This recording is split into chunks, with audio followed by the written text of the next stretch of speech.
In the continuation of chapter 4 vectors, आज हम ले रहे हैं रेजोल्यूशन ऑफ वेक्टर। तो रेजोल्यूशन ऑफ वेक्टर का मतलब क्या होता है? रेजोल्यूशन ऑफ वेक्टर का मतलब होता है splitting a given vector into more than 2 और 2 वेक्टर्स। उसको हम 2 भागों में बांटते हैं या उसको 3 भागों में बांट दें। इस तरीके से डिवाइड करें कि स्प्लिट करें कि जो अगर हम उन्हें वापस कंबाइन करते हैं तो हमें वही रिजल्टेंट वेक्टर मिले जिससे हमने उसे ब्रेक किया था। मतलब कहीं पर भी कुछ वेस्टेज नहीं हो रहा है। So this is not like a normal energy वाला लॉ कि वो हीट और केमिकल रिएक्शन की फॉर्म में कुछ एनर्जी वेस्ट हो गई। नहीं, हम यहाँ एक वेक्टर की बात करें, एक फिजिकल क्वांटिटी की बात करें और कह रहे हैं कि हम उसको ब्रेक कर दिया है 2 डिफरेंट पार्ट्स में कि अगर हम उन्हें वापस कंबाइन करें तो हमें वापस वही वेक्टर मिले जिस वेक्टर की फॉर्म में हम ले रहे थे। तो पहले हम ले रहे हैं rectangular component of the vector. तो यहाँ मैंने एक एक्स एक्सिस मान लिया है, एक आपने वाई एक्सिस मान लिया। जो वेक्टर था वो गिवन वेक्टर था ए। मुझे ए को ब्रेक करना है 2 कंपोनेंट्स में, और वो भी कैसे components? Rectangular component. Rectangular component होते हैं 2 साइड्स ऑफ रेक्टेंगल, यानी एक साइड होती है एक्स एक्सिस के अलॉन्ग, एक साइड होती है वाई एक्सिस के अलॉन्ग। तो हम यहाँ पर 2 साइड, अगर ये रेक्टेंगुलर कंपोनेंट भी 2 डायमेंशन और 3 डायमेंशन में दोनों में आते हैं, तो राइट नाउ हम ले रहे हैं इन अ प्लेन। इन अ प्लेन का मतलब हुआ इन 2 डायमेंशन। तो हम ये क्या कर रहे हैं?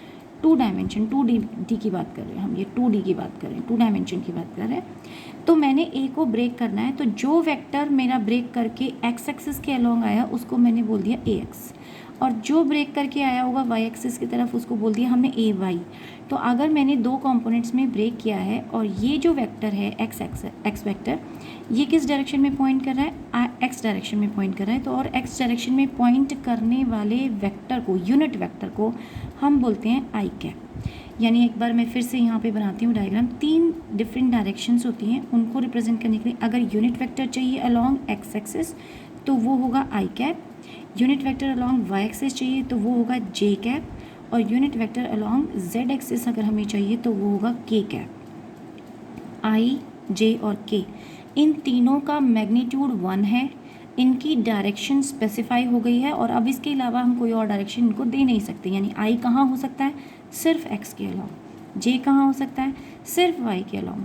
के कहाँ हो सकता है? सिर्फ जेड के अलॉन्ग। इसके अलावा हम इनकी डायरेक्शंस नहीं चेंज करेंगे। तो अब हम जब भी आई की बात करते हैं, आई कैप की बात कर रहे हैं, तो आप समझ जाइए किस डायरेक्शन की बात हो रही है? एक्स डायरेक्शन की बात हो रही है। तो यहाँ पर भी मैंने वही किया है कि ए को ब्रेक किया था एक अलॉन्ग एक्स एक्सिस, तो जो एक्स एक्सिस के अलॉन्ग था उस कंपोनेंट का जो रिजल्टेंट होता है वो होता है ए, यानी जो गिवन वेक्टर है वो ए है, लेकिन जो ब्रेक करके आए वो कहलाते हैं कंपोनेंट। तो मैंने वर्ड यूज़ किया कंपोनेंट, उसका मतलब बता रही हूँ। ए एक्स क्या है? वो कंपोनेंट है, और आई क्या है? वो डायरेक्शन है।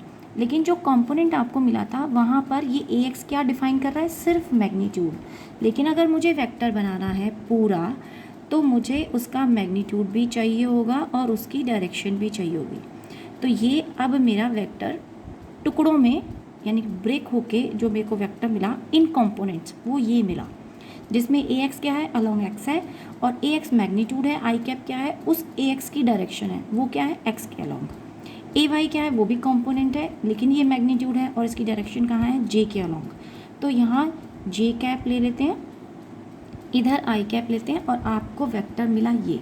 अब क्वेश्चन उठता है what can be the value of a x and a y.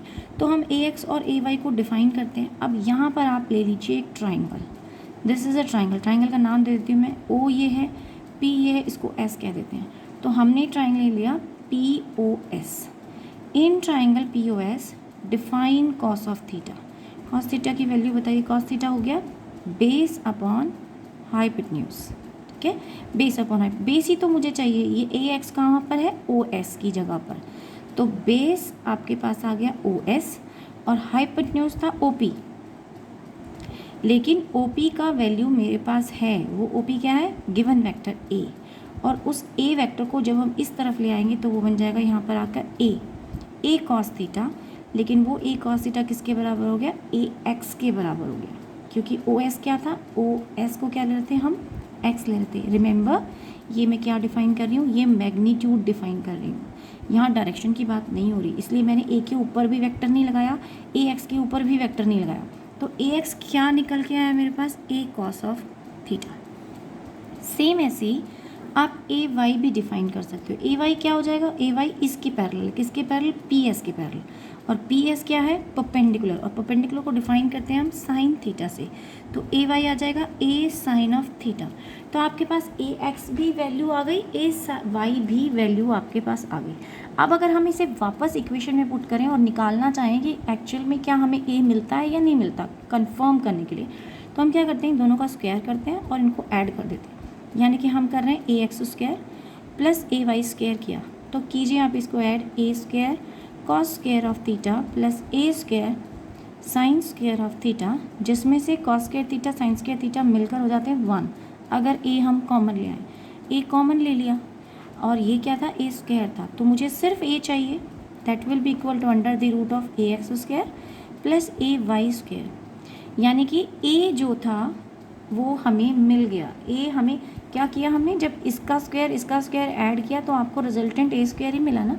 तो हमने दोनों कंपोनेंट, ये हमें मिला ब्रेक करके, और इसका जब आपको मैग्नीट्यूड चाहिए था तो हमें मैग्नीट्यूड मिल गया। वो भी कैसे मिला, फॉर्मूला निकाल लिया हमने मैग्नीट्यूड का, कि हमें जब मैग्नीट्यूड निकालना हो, सिर्फ ए का मैग्नीट्यूड निकालना हो, तो क्या करेंगे, हम ए का स्क्वायर कर दें, ए वाई का स्क्वायर कर दें और उनको ऐड कर दें और उसका अंडर द रूट ले लें, तो हमें मैग्नीट्यूड ए का मिल गया। अब ए का मैग्नीट्यूड मिला है तो एंगल भी देख लें, क्योंकि अकेला तो ए हमारे कोई काम का नहीं, हम तो वेक्टर की बात कर रहे हैं, तो हमें डायरेक्शन भी चाहिए। तो डायरेक्शन कौन डिफाइन करेगा, थीटा, वो हम निकालते हैं टेंजेंट थीटा से। इन दोनों इक्वेशंस को अगर हम साइन बाय कॉस लिखें तो आपके पास मिल जाएगा, यानी कि ए साइन थीटा बाय आप ए कॉस थीटा लिख दें तो आपके पास क्या मिला, ए से ए कैंसिल हो जाता है और sine theta by cos theta क्या हो गया, ये हो जाता है टेंजेंट थीटा। तो ए और ए आपका कैंसिल ही हो गया था, लेकिन हमारा ए साइन थीटा था किसके बराबर, ए वाई के बराबर। तो यानी हम लिख सकते हैं tangent theta is equal to a y by a x, और थीटा किसके बराबर आ गया, tangent inverse of a y by a x. ये टेंजेंट इनवर्स आ गया। तो हमारे पास तीनों डिफरेंट वैल्यूज़ आ गई हैं। ये डिफाइन कर रही है, थीटा क्या डिफाइन करता है हमेशा, रिमेंबर जब भी आपसे डायरेक्शन मांगी जाए क्वेश्चन के अंदर तो आपको क्या निकालना है, एंगल। वो एंगल क्या डिफाइन करेगा, थीटा। और थीटा क्यों कह रहे हैं हम, वो डायरेक्शन है, क्योंकि उसी से पता चलेगा कि आपका ये कितने एंगल पे इंक्लाइंड है, किस तरफ थी इसकी डायरेक्शन। अगर ये कम थीटा हुआ तो ये यहाँ इंक्लाइन करेगा, ज़्यादा हुआ तो इधर इंक्लाइन करेगा। तो थीटा क्या डिफाइन कर रहा है, थीटा डिफाइन कर रहा है डायरेक्शन।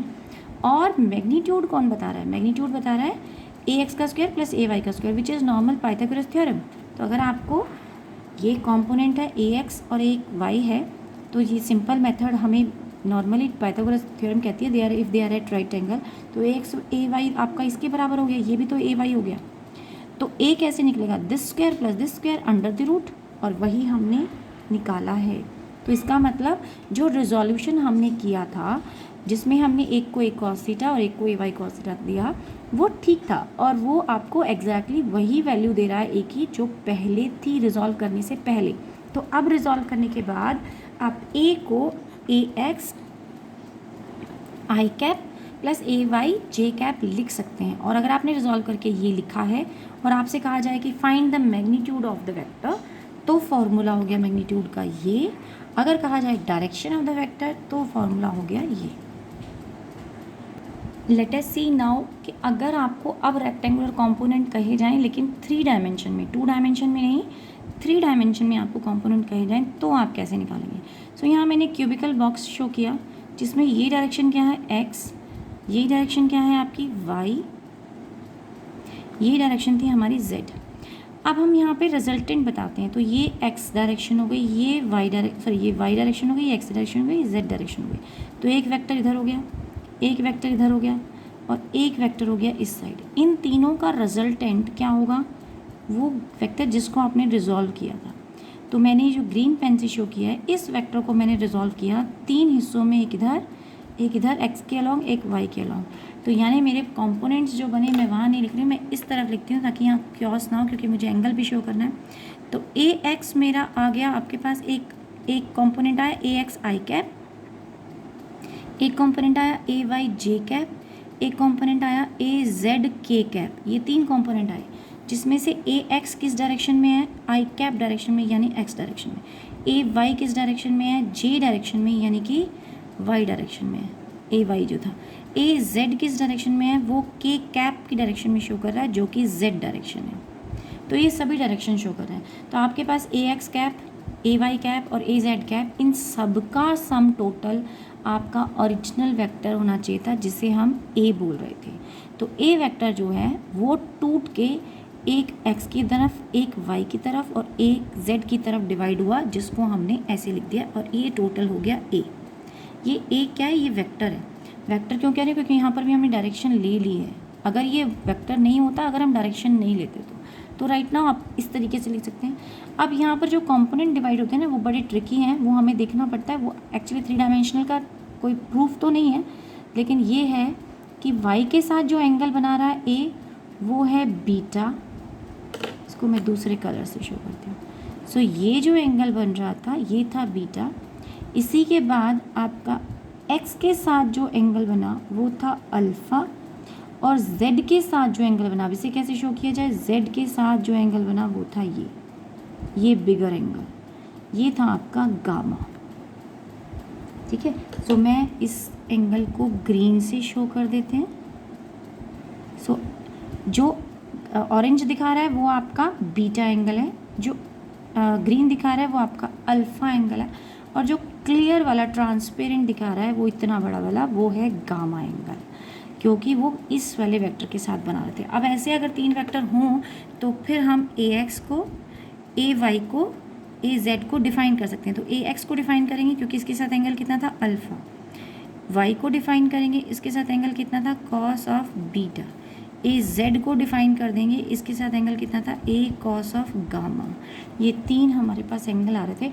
और अब अगर ये एंगल थे और हमारा रिजल्टेंट जो आ रहा था, जो वेक्टर था वो आ रहा था ए एक्स कैप, ए वाई जे कैप और ए जेड के कैप, और आपसे कहा जाए कि now find out the magnitude, तो मॉड निकालने का तरीका इसका स्क्वायर प्लस इसका स्क्वायर, यानी कि ए x square plus a y square plus A Z square.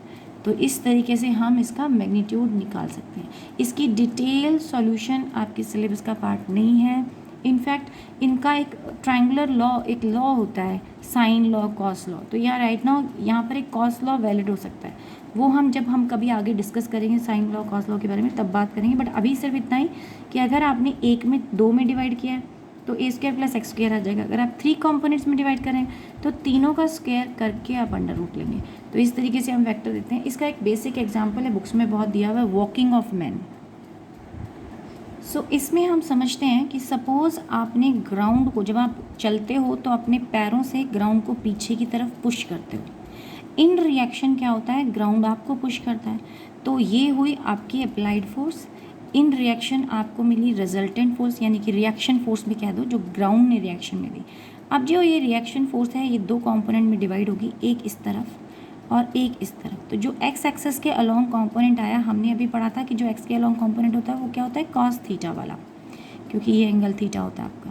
और जो परपेंडिकुलर कंपोनेंट होता है उसको हम कहते हैं साइन थीटा वाला, और उसके साथ ए वेक्टर आता है, ए साइन थीटा या फिर ए कॉस थीटा। ए यहाँ मेरा क्या था? आर था, तो आर साइन थीटा आ गया और आर कॉस थीटा आ गया। यानी कि आपके पास 2 कंपोनेंट हो गए जिससे मैन वॉक करेगा। तो एक वेलोसिटी कंपोनेंट, जो कि आपका, अगर ये वेलोसिटी है या ये फोर्स है, जिसका भी कंपोनेंट आप डिवाइड कर रहे हो, तो वो कंपोनेंट हो गया वर्टिकल कंपोनेंट में मान रही हूँ। वर्टिकल कंपोनेंट हो गया आर साइन थीटा, और हॉरिजॉन्टल कंपोनेंट हो गया आपके पास आर कॉस ऑफ थीटा। तो इन दोनों कंपोनेंट्स का रोल क्या है? आर कॉस थीटा क्या कर रहा है? आपको फॉरवर्ड डायरेक्शन में मूव करा रहा है, उसकी वजह से आप आगे मूव कर रहे हो। आर साइन थीटा क्या कर रहा है? वो आपका mg, जो वेट था आपका बॉडी का, उसे बैलेंस कर रहा है। क्योंकि अगर mg ज़्यादा होता तो आप नीचे की तरफ यानी ज़मीन के अंदर धंस जाते। अगर आपका आर साइन थीटा ज़्यादा होता तो आप हवा में उछल जाते। लेकिन दोनों चीज़ें नहीं हो रही हैं। इसका मतलब क्या हुआ? आपका आर साइन थीटा कंपोनेंट क्या करता है? वो आपके mg को बैलेंस कर देता है, वेट को बैलेंस करता है। कई बार आपने नोटिस किया होगा, आप रास्ते में चल रहे हैं और आपको ठोकर लगी, आपका बैलेंस बिगड़ गया, आपकी बॉडी का फॉल, यानी वैसे तो उसका रीज़न एक और भी है, सेंटर ऑफ मास का कॉन्सेप्ट भी आता है वहाँ पे, लेकिन वो नहीं, हम सिंपली ये कहते हैं कि आप एक तरफ टिल्ट हो गए।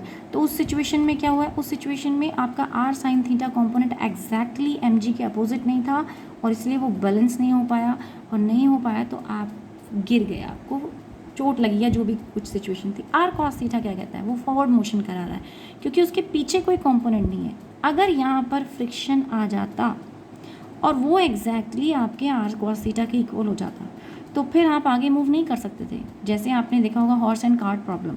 हॉर्स में क्या होता है कि आप गाड़ी जो है कीचड़ में फंस गई है, गाड़ी को आप कोशिश कर रहे हो खींचने की, या हॉर्स कोशिश कर रहा है खींचने की, लेकिन वो बाहर नहीं निकल रहा है। क्यों? क्योंकि उस केस में फ्रिक्शन इतना ज़्यादा है कि वो आर कॉस थीटा को नल कर रहा है। तो फ्रिक्शन अगर ज़्यादा हो गया तो आर कॉस थीटा की वजह से बॉडी आगे मूव नहीं करेगी। So now you can understand कि वॉकिंग ऑफ ए मैन में भी अलग अलग कॉम्पोनेंट्स का पूरा प्रॉपर रोल है। सो आज की क्लास के लिए इतना ही। नेक्स्ट क्लास में हम लेंगे addition, law of addition, vector law of addition, triangular and parallelogram law. Thank you.